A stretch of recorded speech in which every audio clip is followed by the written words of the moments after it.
Good morning, students. So in our previous video we were discussing our chapter number 3, that is metals and non-metals. So let us continue with the same. In our last video we have discussed about the physical and chemical properties of metals. Now in this video we are going to discuss about the physical and chemical properties of non-metals. So let us start with the physical properties of non-metals. And one more thing, these are some of the important reactions of reactions of metals, the chemical properties of the metals. So you can go through these. Now the physical properties of non-metals. So first is they are very brittle. They exist in all the states, that is solid, liquid and gas. They are non-lustrous. Exception is there, diamond and iodine. I already told you exceptions are important here. They are not good conductors of heat and electricity except graphite. Graphite is a good conductor of heat and electricity. They have low melting and boiling point unlike metals except diamond and graphite, and also they have low density. Now let us see the chemical properties of non-metals. So they form acidic oxides, that is they form non-metallic oxides, and non-metallic oxides are acidic oxides. They gain electrons to form negative ions, that's why they are also called electronegative ions.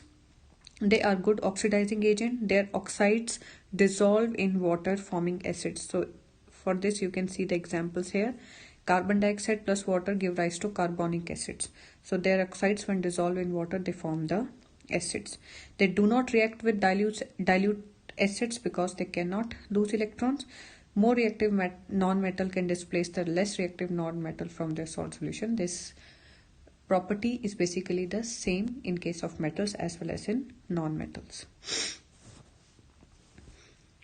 Here are some of the important reactions of non-metals, you can say. You can go through them. One of the important is this of amphoteric oxides. Firstly, you should know about the amphoteric oxides. So these are the oxides which react with both acids as well as base to form salt and water. Zinc and aluminium are the examples of amphoteric oxides. Now let us discuss about the activity series of metals. So activity series of metals is basically the list of elements in which the metals are arranged in decreasing order of their reactivity. Here you can see this is the reactivity series of metals. More reactive metals can lose electrons most easily. More reactive metals form stable compounds. Also, more reactive metals are difficult to extract from its ore and exist as compounds. And least reactive metals are found in nature in free state, like gold, silver and copper. So they are found in free state. Now let us talk about the ionic compounds.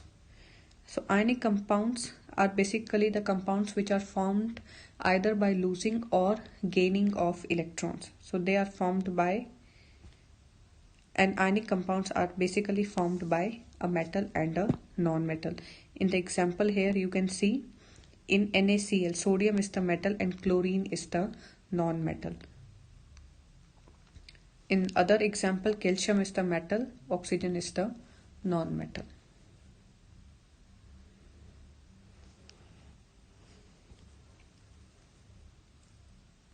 Now let us see the properties of ionic compounds.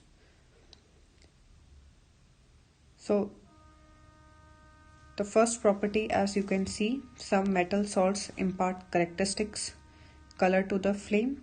You can see which metal salts imparts which color. The second one is mostly ionic compounds are solids and have high melting and boiling points. That is because of their strong forces of attraction between them.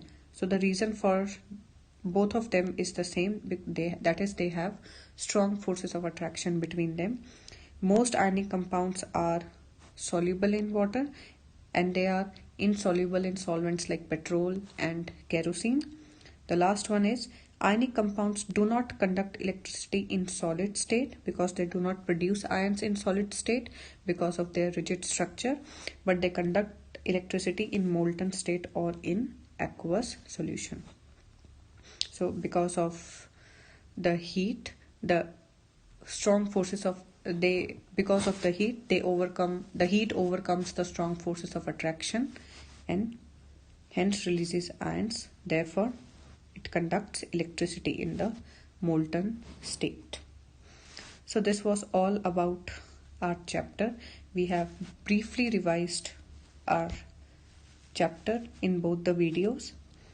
So that's it for this video. In the next video, we are going to revise the next chapter, that is carbon and its compound.